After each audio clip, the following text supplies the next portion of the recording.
Thank you, and good morning.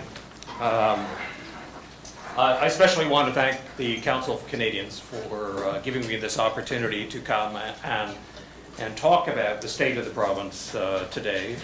My thanks to Robert and to Rocky in particular for making this possible.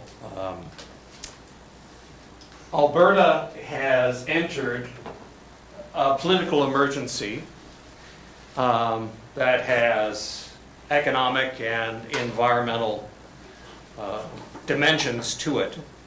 And I do not believe that the current government has squarely addressed the reality and the gravity of the situation facing Alberta today. So my talk is going to really dwell on a number of issues. Robert was talking about the importance sometimes of thinking in terms of three things at once, kind of a triad approach. And so in that respect then, what I'm going to be talking about this morning is the money. I'm going to be talking about carbon, and then I'm also going to be talking about the cleanup. And you know, the basic message is Alberta is still not collecting its fair share. And if it does not collect its fair share, it is not going to be able to afford the cleanup. And it has not recognized the reality that the period of fossil fuel extraction in this province has ended. And we've got 30 years to wind it down. So, let's begin. We know what the forecast is. And everybody, not just Albertans, are having trouble responding to this slow-moving emergency called climate change, or climate dysfunction, or climate anarchy. And even when you look at the presidential race in the United States, you find two candidates who can't really talk about this issue. Nor can they talk about a related issue, which is global economic stagnation, which is connected to the high prices that oil reached between 2011 and 2014 that has sent the global economy in a spiral going down. All of this stuff is connected. Now, many of you will remember that back in 2008, I came out with this book. And this book was a conservative plea for both a provincial and national dialogue about the pace and scale of tar sands development. And we've never had that conversation. We still want to avoid that conversation. We pretend that the only conversation we want to have now is a conversation about pipelines. But we've never sat down as mature Canadians and asked ourselves, is this the road we want to go down? And what kind of economic, political, and environmental liabilities will we be exposing ourselves to if we expand this project? Peter Lougheed, I think, understood better than almost any other recent Canadian politician what rapid resource development could do to a place.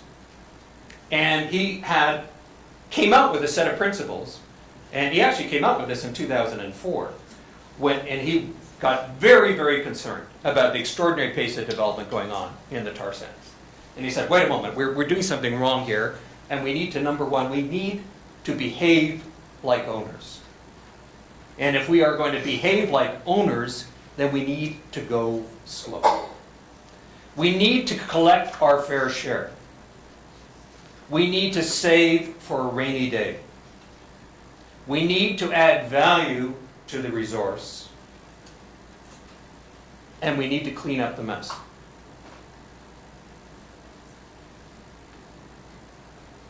We still do not have a government in Alberta that's prepared to do those things. And that's a fundamental problem.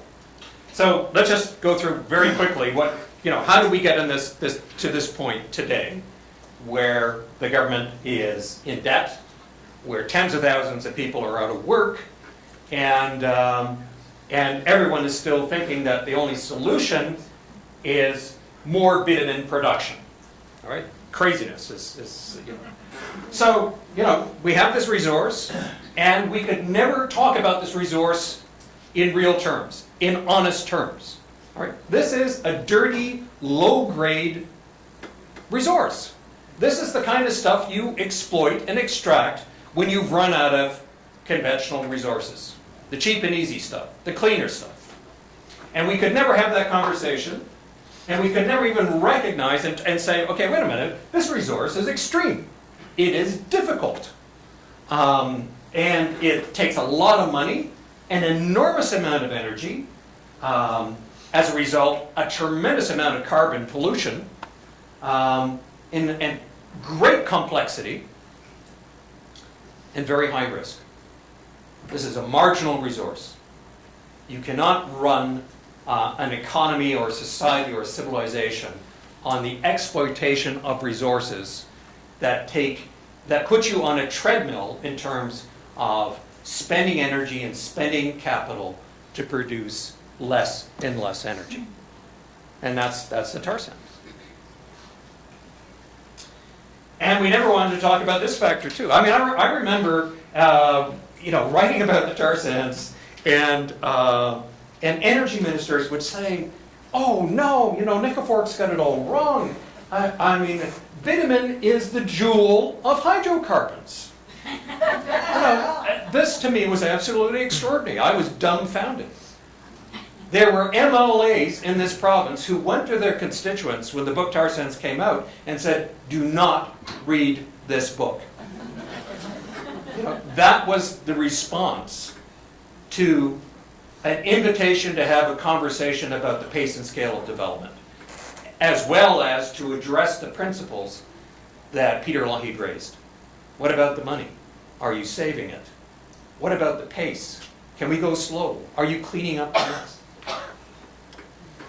So we never had this conversation either, which is now biting the province in the ass, and now we think, well, let's put a cap on greenhouse gases, 100 megatons. We're already at 66 megatons. Why are we growing this? We never planned for this. We never realized that oil is the most volatile resource on the planet. There was no planning for oil price volatility in this province.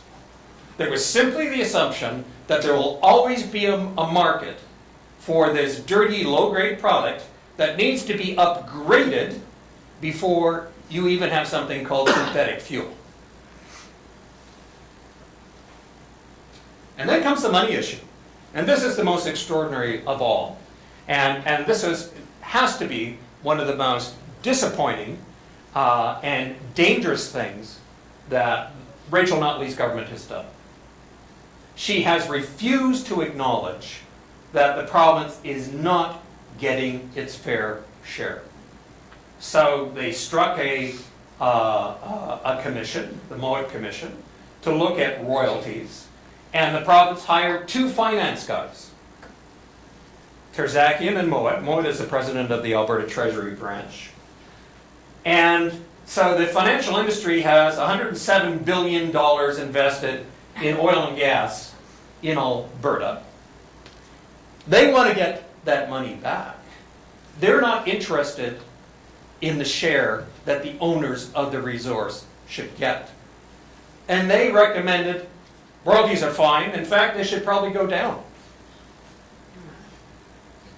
And I'm going to illustrate that a little bit later on what's happened. So, at this point in time, Alberta is getting the lowest share of fossil fuel revenues in North America. Bar none. You have the lowest royalties. And it also accounts for the fact why there has been overproduction of bitumen, which has played a role in lowering global oil prices. And the Alberta government has supported that by encouraging more development with these extremely low royalties. Now here's Barry Rogers. He's used to work for the Alberta government, and he's an expert on royalties, talking a bit about the mistake we've made. By not charging a competitive fiscal share, Alberta is in fact subsidizing the industry, an enormous waste and overproduction. This gets government directly into the business of business and removes the benefits of market-based price signals, leading to reduced innovation, higher costs, reduced competitiveness, a transfer of economic rent from resource owners to industry, and reduced economic diversification. And that's exactly what we've seen over the last decade. And it's only with the recent fall in oil prices has industry started to begin to innovate again and to cut its costs back and to get a little more efficient. But it took a price collapse to do that, when in fact, had we had proper royalties to begin with, we would have driven all of those things.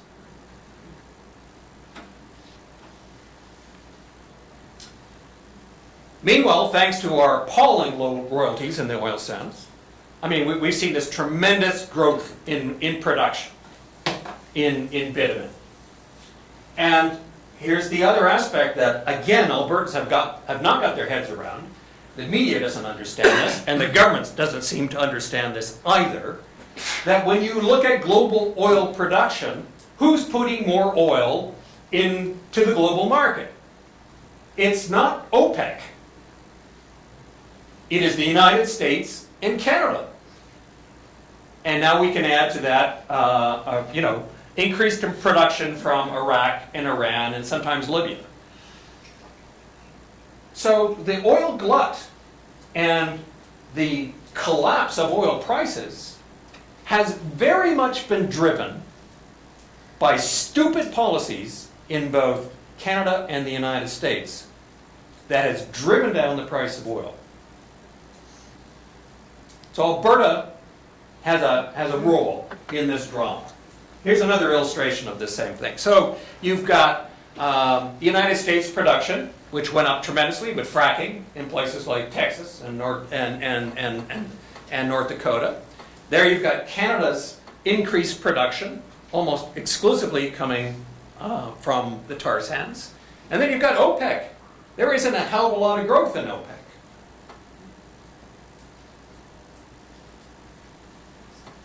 So, I mean, one of my messages here today is that it's really important that oil prices go back up for a whole bunch of reasons. It makes it easier for us to get going on tackling climate change issues. It also makes it easier for the government of Alberta to collect a higher rent, which is going to need to pay for all the bills that are coming down the pipe. And so the proper response to the current price collapse really is to pare back on production. And the Fort McMurray fire proved that. The Fort McMurray fire took about a million barrels a day of production off the line in Fort Mac. And what happened to global oil prices? They went up by about $5 during that period. So the more oil Alberta puts into the marketplace, the longer we will see low oil prices. And so what has this all been driven by? Well, part of it is easy credit. And we've had high oil prices, unprecedented, for 4 years, to 2011 and 2014. That all encouraged overproduction in both the Dakotas and the tar sands, as well with extreme debt. So this is the other phenomenal thing about the oil and gas industry today, is the increasing debt load that it is carrying.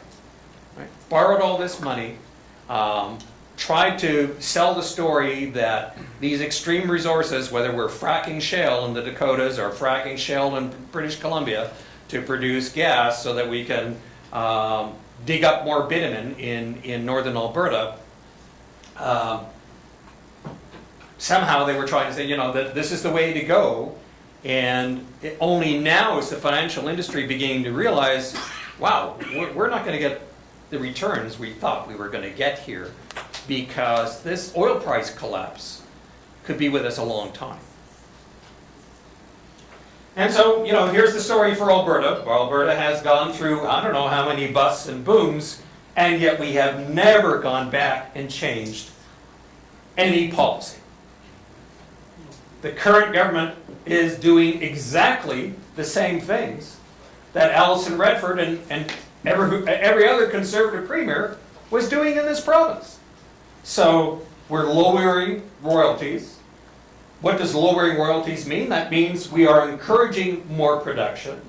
We are advocating for more pipelines.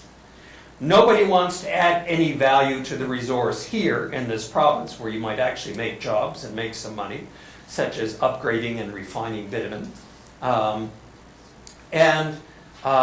We have saved no money.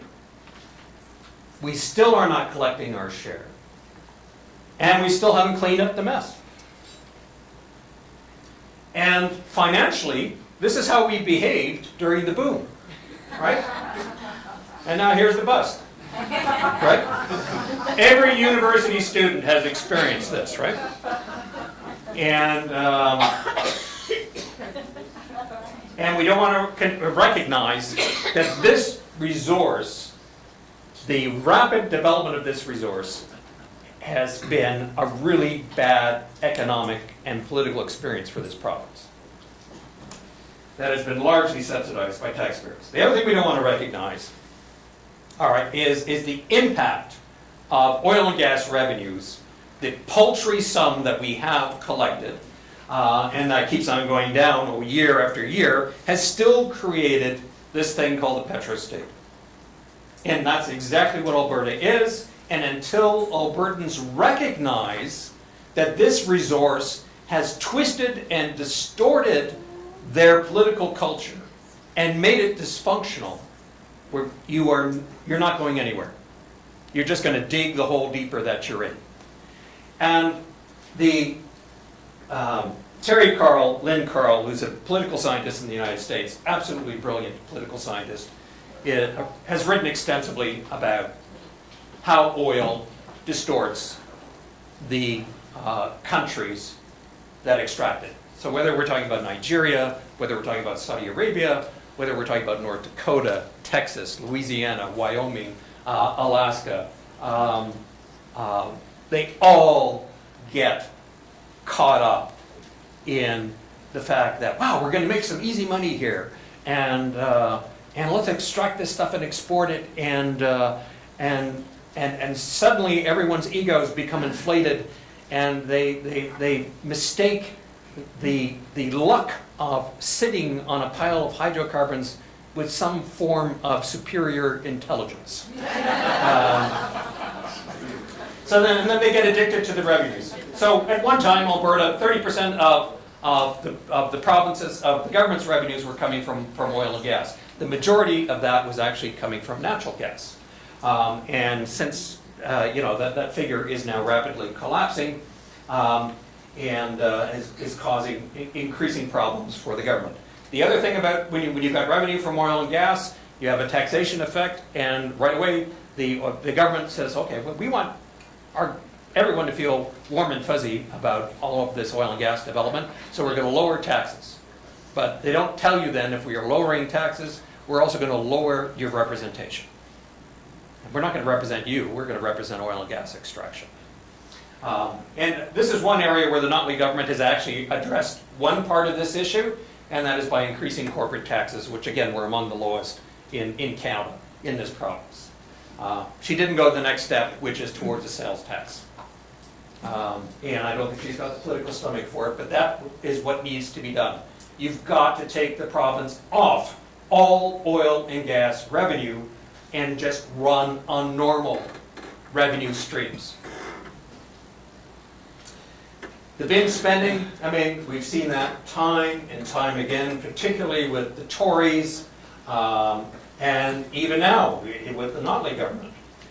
But the most pernicious part of oil and gas revenue coming into your government, I mean, it's like a cocaine addiction, is that you get sloppy. You think money will solve all of your problems, and there's no statecraft.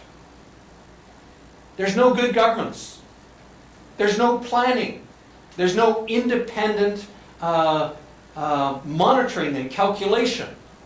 I mean, one of the things that Lockheed did was he created all of these different bureaus in the government that would give him arm's length information from industry.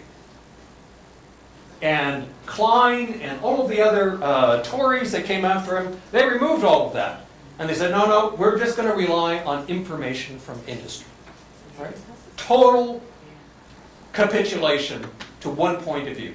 And Lockheed said, no, I want an independent assessment of the facts so that I can make good public policy for this province.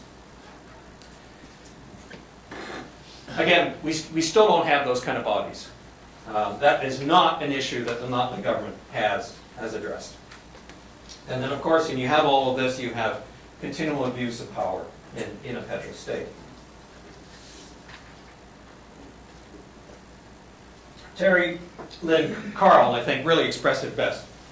So petrostates rely on an unsustainable development trajectory. Right? You can all imagine that. Fueled by an inexhaustible resource. Okay, we know what those big holes in the ground are all about. And the very returns produced by this resource form an implacable barrier to change. And that's why our politicians are still talking about pipelines. The largest beneficiary of oil sands development in this country has not been this province. It is Ottawa. Makes more from taxes than we do from royalties. So, what have we saved from this whole thing? I mean, usually, some countries, like Norway, have a plan and they save. We've saved nothing. We've saved nothing federally and we've saved nothing provincially. Meanwhile, in Norway, they have $1 trillion to fall back on when the world no longer wants their oil. Or when they can no longer afford to extract their oil because it's becoming increasingly expensive and the only reason that the Norwegian experience was different than the Alberta experience, although Lockheed put Alberta on a Norwegian-like path. High royalties, high savings, a great deal of emphasis on environmental protection. And all of that got dismantled and frittered away. But in Norway, this guy, Faruk Al-Qasim, an engineer, petroleum engineer from Iraq, moved to Norway, married a Norwegian girl. They had a child with cerebral palsy, and that's why they moved back to Norway. He arrived there at the same time the Norwegians struck oil in the North Sea. The Norwegians said, look, we know how to can sardines. We do not know how to produce oil. And they were desperate. What do we do? And so they went to Faruk Al-Qasim, who had been working in the oil patch in Iraq for 30 years. And he basically gave the government 2 words of advice. Go slow, save the money. And that became the basis for the Norwegian approach to oil and gas development. Now, all right, let's talk a little bit about value added. I mean, so you've got this dirty resource, and we're largely now sending across the border, the majority of the bitumen we export is raw bitumen. All right, we've added no value to this resource whatsoever. We have not turned it into jet fuel. We have not turned it into gasoline. We have not turned it into other valuable petroleum products. And yet that's where the real money is. And that was Lockheed's vision always. Well, you've got to add value to the resource. If you don't take your time to do that, someone else is going to make that money. And so this is where, take it out of the ground, strip it, and ship it approach to resource development. great Canadian model is that, geez, we don't want to make too much money on this, we'll let somebody else make the money, and, you can just dig the holes here and, and let us worry about the environmental liabilities. And being good Canadians, we'll be so grateful if you send us a couple of jobs, right? Just please send us a few jobs. And you can take this resource, and so what's happening? All right, so bitumen's going across the border. A lot of it, 320,000 barrels a day, are going to this refinery. This refinery is in northern Minnesota. All right, it's called the Pine Bend Refinery. Guess who owns this refinery? The Koch brothers. All right? And this refinery has been so profitable that if you read Jane Mayer's book on the Koch brothers and how they have funded political dysfunction in the United States that's kind of led to Donald Trump, a lot of that money to fund right-wing political activism has come directly from profits generated by the upgrading and refining of bitumen into jet fuel and gasoline at this refinery. So here's the truth. Since the 1980s, Koch Industries have been buying Canada's low value, they even call it garbage. The Koch brothers call bitumen garbage. Crude at discounted prices. This is the cheapest crude in North America, but the most expensive to produce, right? And turning it into high-value jet fuel and gasoline at their Pine Bend refinery. In fact, Koch Industries remains the single largest buyer of Canada's dirty bitumen. And here's Charles Koch talking about it. Without Pine Bend, Koch Industries would be a different company. We'd be a much smaller, less successful company. So if the Koch brothers can take bitumen and make healthy profits with it, why did Alberta decide never to go down that road? Why are we letting bitumen being refined largely by Americans in places like Illinois, Minnesota, and Louisiana? Even the Saudis are refining our bitumen into jet fuel and gasoline. And that's what the pipelines are about. The pipelines are really all about getting this bitumen out of here faster so other people can refine it. And there's a high carbon price attached to that, by the way. All right, so where do we go? I mean, this is kind of, we had this dream that, this resource was going to drive the Canadian economy to unparalleled prosperity. And nobody wants to acknowledge the reality. And Rachel Notley is still saying, well, we need the federal government to push these pipelines. Okay, now wait a moment. You're not collecting your fair share. You've lowered royalties again, which encourages more production. You don't want to acknowledge that more production of bitumen is driving down the price of oil. The more the price of oil drops, the less money is going to be made by anybody here in Alberta involved in bitumen production. I just don't get it. It's kind of almost a suicidal political pact that has been made at some point. Said, well, we can't stop now. We got in this car and we're driving 150 and we just got to keep on rubbing it. We can see a brick wall at the end there, but we're going to pretend it's not there. So the pipeline proposals are all incredibly wrong-headed. There is not one scientific body in this country that would agree with either Notley or Trudeau and say that you can construct pipelines and increase bitumen production and meet any reasonable climate target. It cannot be done. Environment Canada says in its own charts, it cannot be done. David Hughes, one of the top energy analysts in the country, says it cannot be done.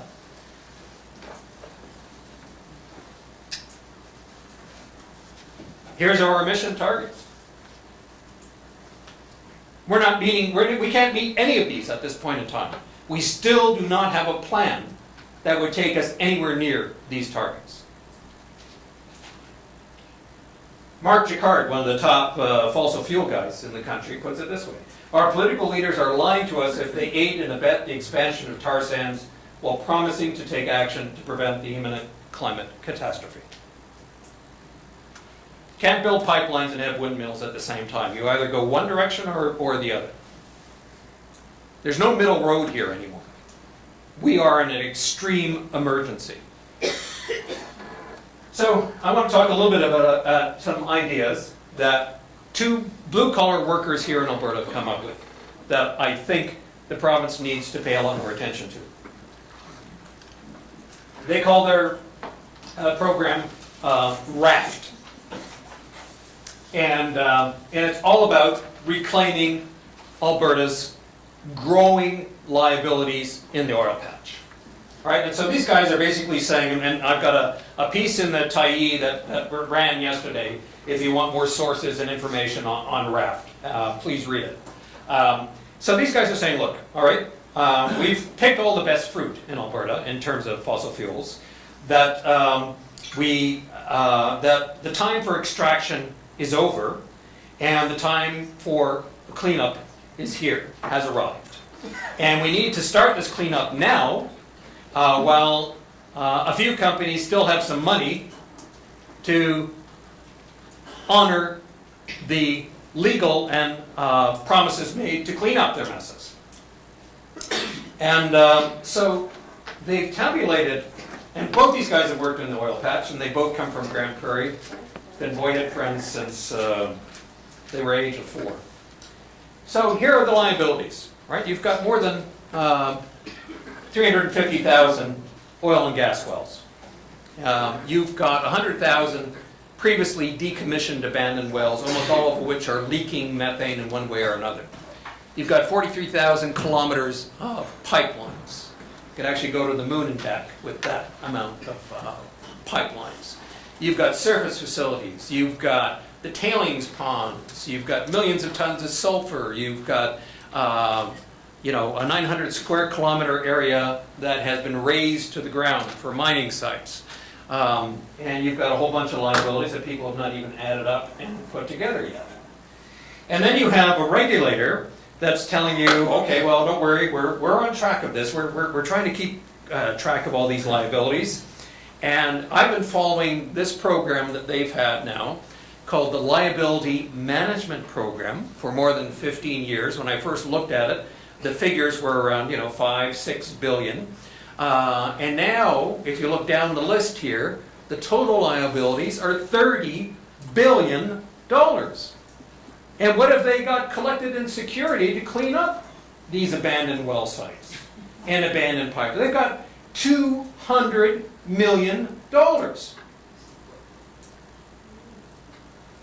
So who's going to clean up this mess in a climate of declining oil prices? Which of course nobody planned for, and of course which nobody saved for.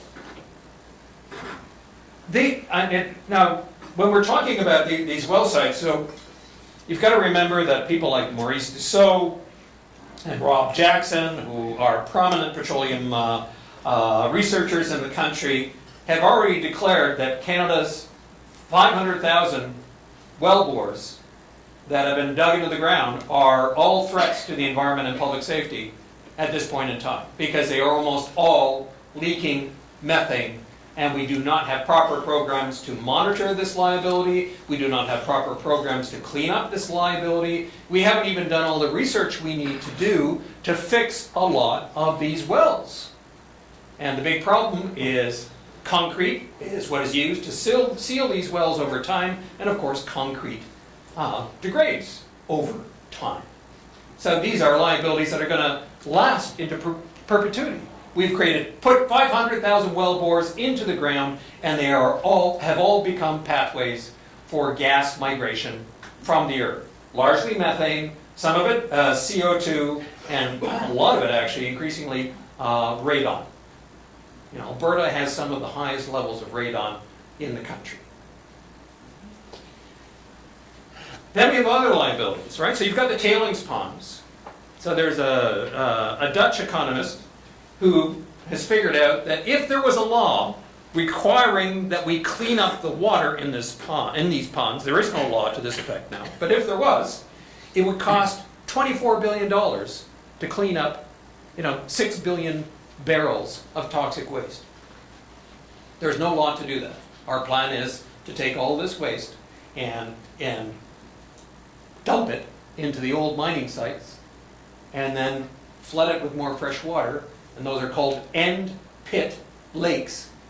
And that's our experimental solution to this mining problem.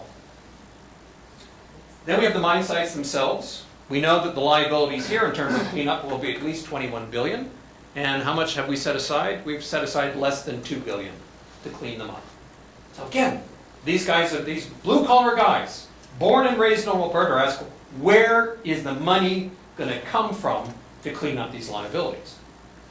And they're also saying, we need to start now, and we can actually put the oil and gas industry back to work, almost the entire service sector, back to work by cleaning up this stuff. This will take more than 50 years to clean up.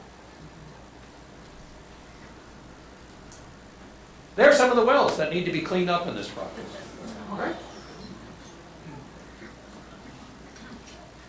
That's nearly 100,000 wells, and about 30 to 40,000 of them are classified even by the government as being in non-compliance.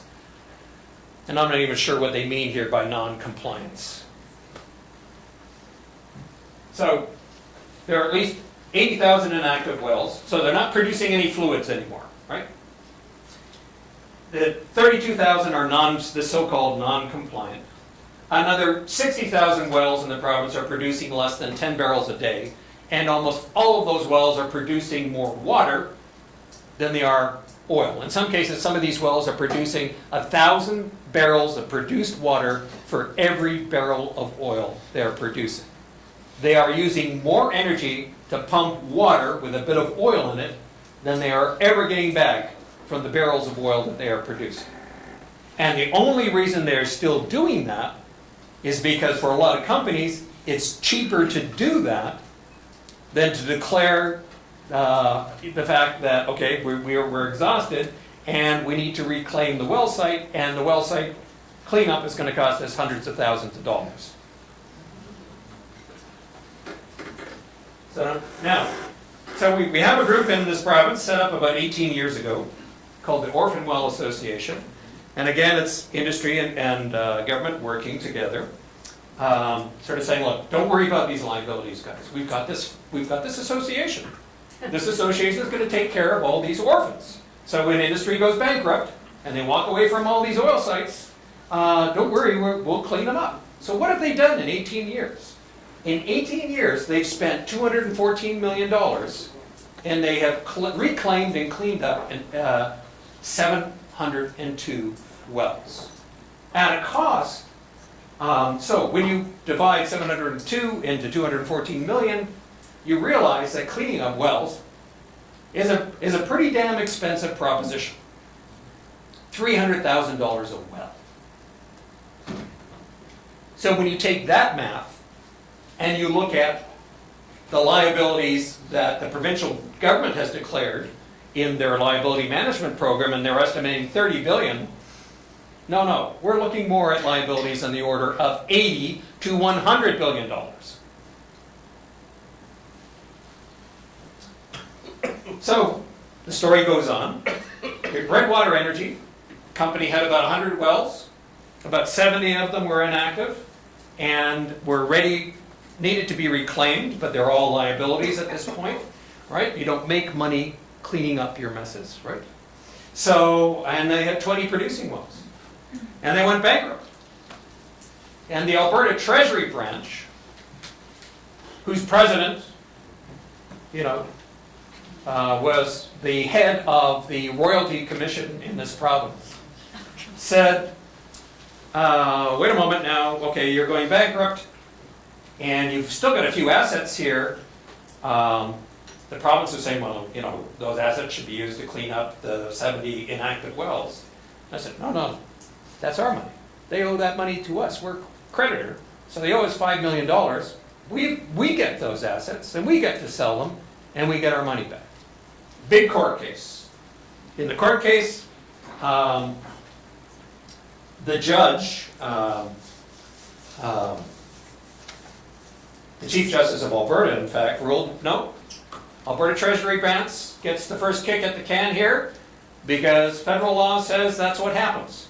When you look at the country's Bankruptcy Act, and the language changed in it in 1997, creditors get the first kick at the can, and anyone holding an environmental bill will be the last person to collect.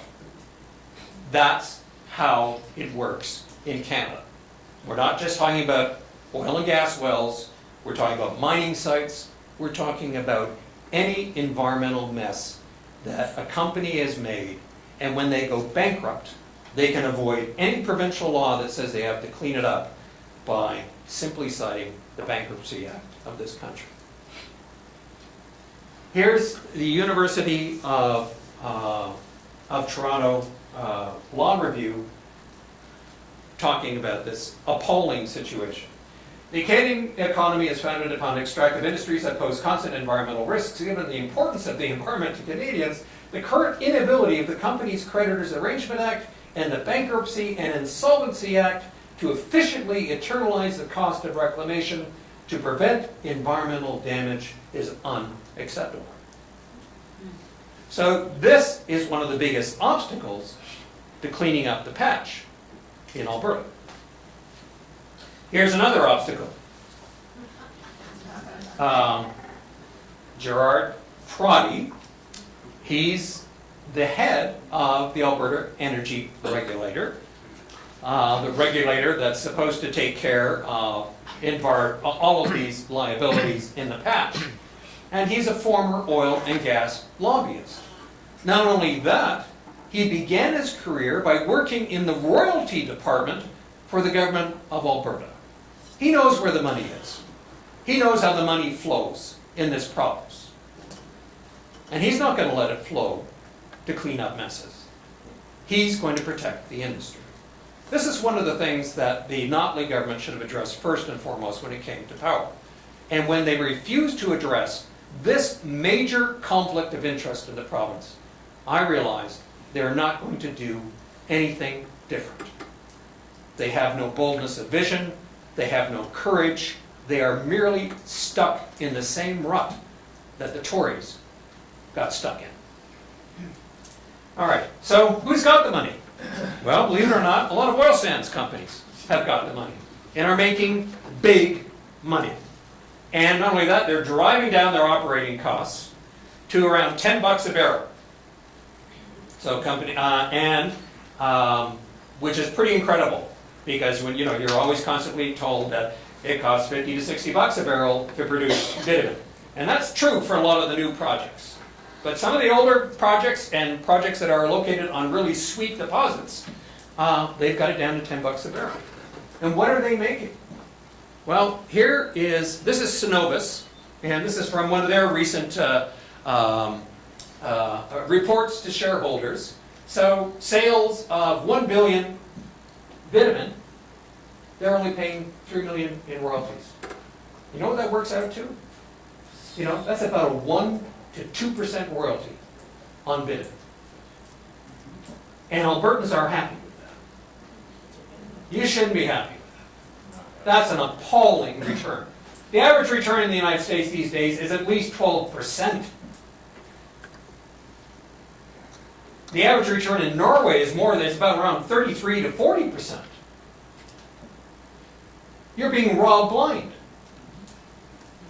Your government, and there is no honest reporting in this province or transparency about this royalty regime. All right, so that's Synovus. What about Canadian Natural? Billion? Oh, they're paying, for $1 billion on gross sales, they're paying only $6 million in royalties. And Suncor, the same thing. So the story goes on and on. There is money there, and that money needs to go back to the owner of the resource, and some of that money needs to go to begin to fund this cleanup. Another proposal that these guys have is simply, let's put a a levy on every barrel of oil produced in this province that goes towards a cleanup. Absolutely. That needs to happen now. So, where do we go from here?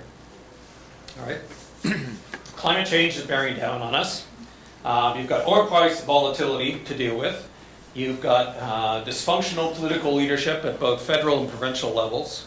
And you've got this kind of terrified sense in the general public, yeah, we need to do something, but we don't really know what to do, and how is that going to affect the economy while the economy is stagnating. And the economy is stagnating again because the global economy could not afford the high prices for oil that oil previously reached. And we're still reeling from that whole experience. So where do we go? Where does, and I still come back to Lockheed.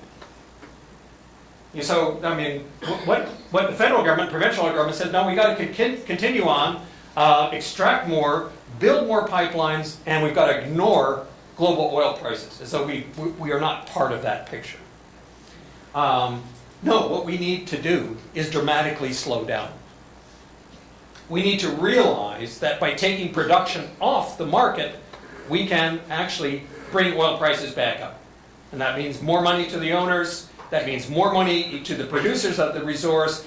That would be a smart and strategic thing for us to do as Canadians. We need to save the money.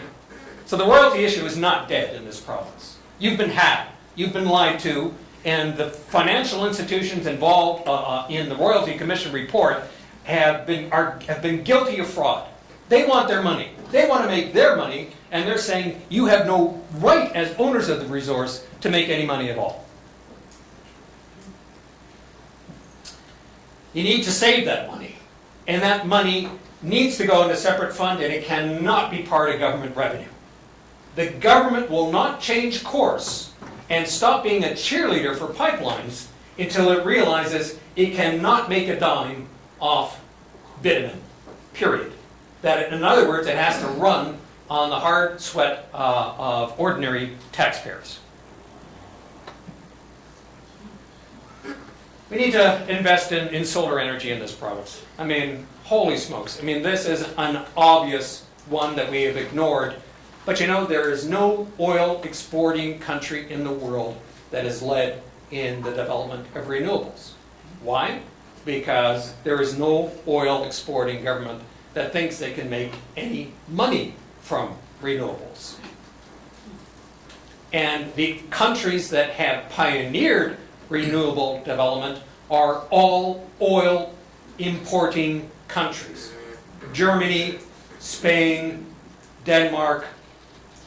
They don't own any oil and gas. They got the message, we need to get off this product, or we are enriching other people at our own expense.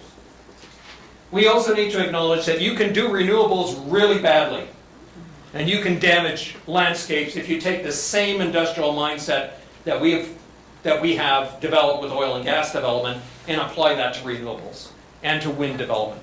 If you want to see a mess of renewable wind development, just go to southern Alberta and look at the 3,000 and so turbines around Pincher Creek. No planning, no aesthetic planning. We need to instead of talking about pipelines in this country, we need to start talking about, well, why don't we have a national railroad system not for moving oil from one place to another, but for moving Canadians from one place to another, that is actually draws most of its energy from hydroelectric dams that are already existing. So the damage has been done. We know that these things are green to a degree in the sense that they're, but we've flooded the area, we've got this power, we need to use it. And we also need to move Canadians around in ways that aren't dependent on fossil fuels. This would be a national vision that everyone in the country could buy into. And we don't need fast trains. We need slow trains. Fast trains are not, the fast train movement in Europe has extremely costly. And it has actually really not been a great development in terms of greenhouse gases either. But we all need to slow down. There are opportunities here with all kinds of geothermal and geothermal exchange, particularly given the hundreds of thousands of well sites out there, that all of them going down into very warm water. And a lot of that could be used locally in certain communities in the province to produce good energy. We all need to go on an energy diet. I guess nobody wants to talk about that. Right?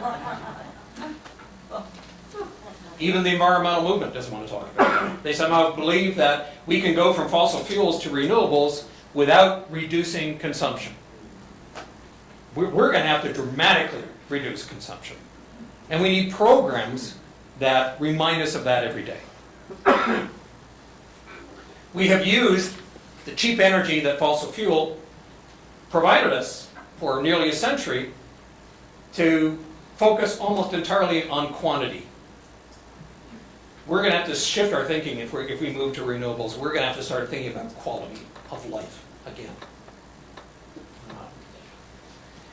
Then we've used it to speed everything up, and now with renewables, we're going to have to dramatically slow down. And that's a good thing. To be present where we are.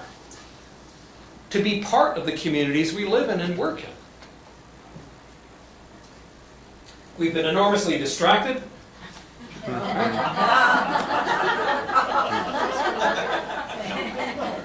That's your typical Albertan. Now we need to get focused. And we need to get focused on the really positive changes we need to make. And we have to realize that our governments are not going to do this unless they are continually prodded by citizens like yourselves. And it's going to be a hard, long push that we must do for our children and their children. Everything is now is at risk. And lastly, the last word would be from Nicholas Taleb. We become civilized only by knowing what to refrain from doing. And that's the kind of thinking we need in government. Thank you.